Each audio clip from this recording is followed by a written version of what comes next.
Hi hello, कसे आहात सर्व? वैष्णवीज मम्मी होम रेसिपी या आपल्या यूट्यूब चॅनलमध्ये मी तुमचं अगदी मनापासून स्वागत करते.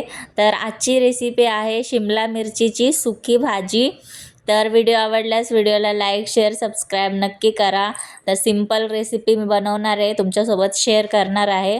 तर तुम्ही शेवटपर्यंत नक्की बघा, व्हिडिओ स्किप करू नका. खूप सिंपल पद्धतीने मी बनवती आहे. मी पावशर शिमला मिरची घेतलेली आहे, ती आपण स्वच्छ धुवून घेऊया. आता धुवून झालेली आहे. आता आपण कट करून घेऊया. छान बारीक बारीक बारीक तुकडे करून आहे ना, छान कट करून घ्यायची. त्यातलं बी नाही घ्यायचं, बी सगळं काढून टाकायचं आणि व्यवस्थित छानपैकी मस्त अशी बारीक बारीक हे करून घ्यायची, कट करून घ्यायची. कट करून झालेली आहे आपली आता शिमला मिरची. आणि एक कांदा घेतलेला आहे आपण. कांदा पण छान बारीक बारीक कट करून घेऊया व्यवस्थित. आपण सुकी भाजी बनवणार आहे, त्यासाठी एकदम बारीक कांदा चिरा. जास्त मोठा चिरला तर ती एकदम कचकच लागेल त्यामध्ये. त्यासाठी अशा प्रकारे छानपैकी बारीक कांदा चिरून घ्या.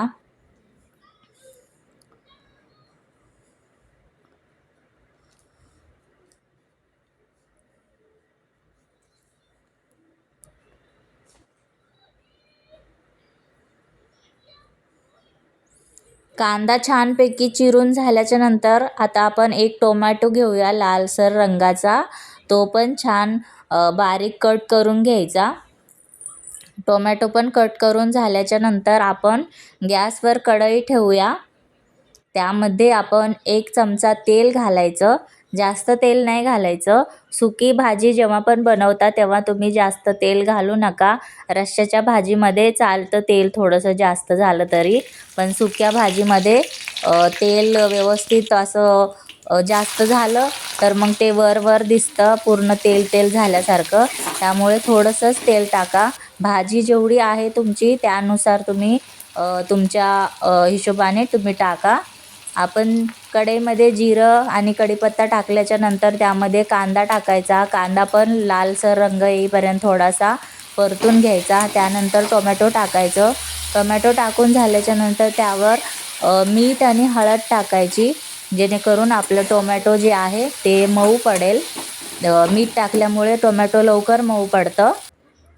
आणि त्यावर थोडंसं झाकण ठेवायचं कढईवर आणि एक 5 मिनिटं वाफ काढून घ्यायची. टोमॅटो मऊ होतो त्यामुळे. हे बघा अशा प्रकारे सर्व छान मिक्स करून घेतल्याच्या नंतर आता आपण त्यामध्ये सुके मसाले घालूया. जास्त काही मसाले नाही घालायचे, फक्त लाल तिखट आणि कांदा मसाला एवढंच तुम्ही घालू शकता. आणि तुमच्याकडं धने पावडर वगैरे किंवा गरम मसाला थोडासा तुम्ही त्यामध्ये ॲड करू शकता. छानपैकी मिक्स करून झाल्याच्या नंतर आपण त्यामध्ये आता आपण जी शिमला मिरची चिरून ठेवलेली आहे ती सर्व टाकूया. आणि या भाजीमध्ये पाणी नाही टाकायचं, वाफेवरच बारीक गॅसवर शिजवून घ्यायचं. छानपैकी मिक्स करून घेऊया.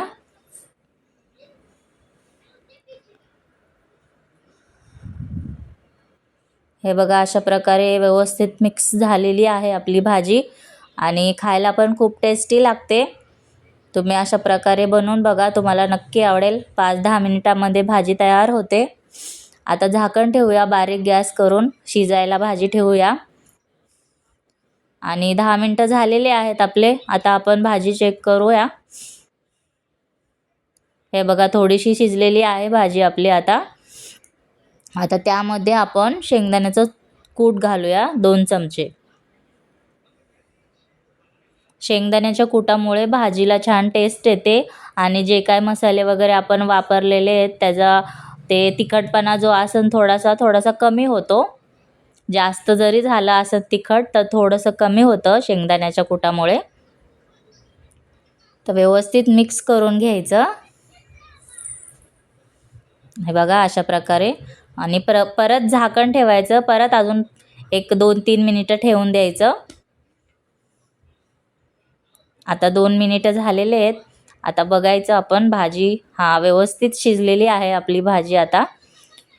छानपैकी मस्त अशी मऊ झालेली आहे. आपण आता प्लेटमध्ये काढून घेऊया.